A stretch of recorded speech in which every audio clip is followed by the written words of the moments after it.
Friends, today we are going to see a new chapter for your second sem, and the name of the chapter is transport. So today we are going to see different means of transport, what is transport, and what are the disadvantages of this modern means of transport. So let us see. Here they have given some words to fill it. So here there is a word called BYICEL, that is CECL. So it is bicycle.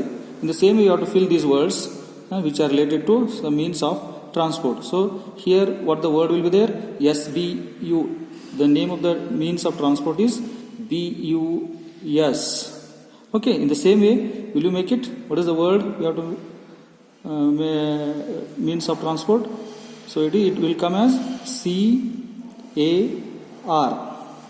So here this word PISH we can reshuffle and make a word related with the word which is related to transport, and the word is ship. SHIP.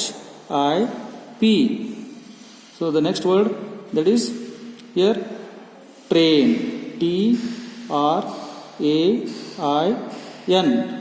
So will you make this word? Just see the word PLANEOREA. So it will form a word that is related to transport is air transport, which is air transport, aeroplane. So AEROPLANE, aeroplane. So let us see what is this transport. So transport is not only needed for traveling to places but also for moving goods from one place to another. So transport is used for the public to move from one place to another place and to carry the loads or the goods or the things. Goods means what? The things from one place to another place. So raw materials needed to be transported to factories. So we know that raw material in the sense the things which we get from agriculture, that is from the agriculture. For example, sugar cane. Sugar cane, with the help of sugar cane we prepare sugar, but sugar cane is a raw material. So we have to take this sugar cane to the factory, then they prepare their sugar or jaggery, whatever we can want to have it. In the same way, cotton is a raw material where we can make, with the help of, we have to take that to the factories and then they can prepare their clothes. So this is raw materials are transported to with the help of transport, with the help of lorries, with the help of trains. So we transport those things, or with the help of tractors also we can say. So those are transported to the factories, and there the factories will finish what they make, the goods will be finished, means the goods will be used for the public. There they process it and make a finished things. So have to reach to the market, then they reach again to the market with the help of transport. So thus industrialization depends on an efficient transport system. So this industrialization totally depends on the transport, that is different means of transport. That is maybe a water transport, maybe a land transport, or it may be an air transport. So let us see one by one here. There have been two major developments in the field of transport. So we have seen there were different changes in the field of transport. The first was the invention of the wheel. You know that. With the invention of the wheel, this is what we call here. This is a wheel. So with the help of invention of the wheel, so transport started in a easy and in a simple way. In ancient times, carts with the wheels were an important mode of transport. So earlier days, we used to use bullock carts.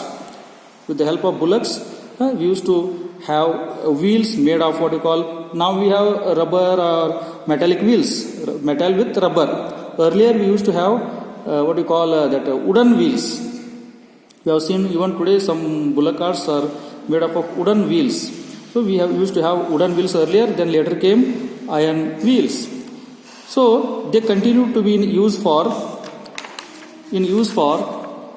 a long time till the steam engine was invented by James Watt. So this bullock carts were used for many long years. After that, steam engine was introduced. Steam engine means an engine which runs on a coal. This was invented by James Watt.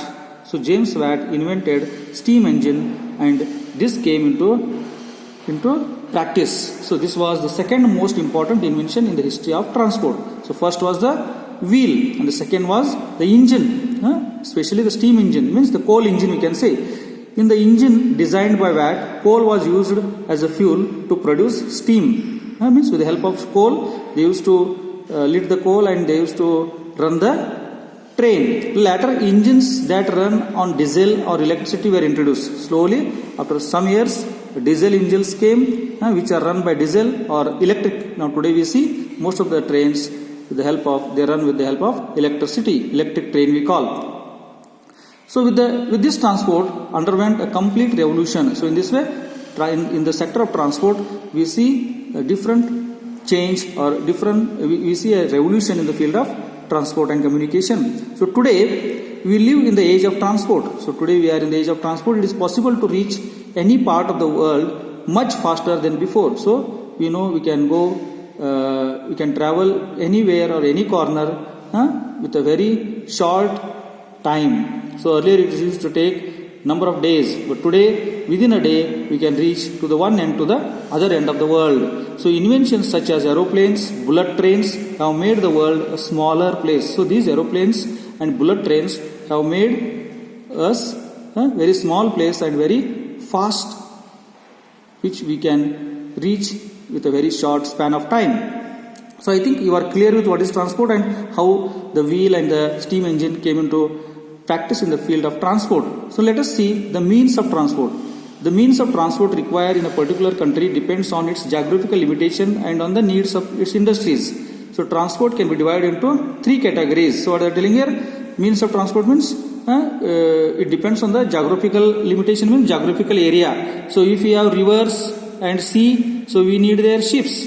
If you have land, so we need their what you call train and lorries. And mostly even airways are also used now. With the help of aeroplanes, we carry even passengers as well as goods. So including all this, we come to a category that we divide this transport into three categories, that is land transport, water transport and air transport. So now let us study what these different transports are. So let us one by one we will see here what these transports are. So we'll see this in the next video. Okay, thank you and have a nice day.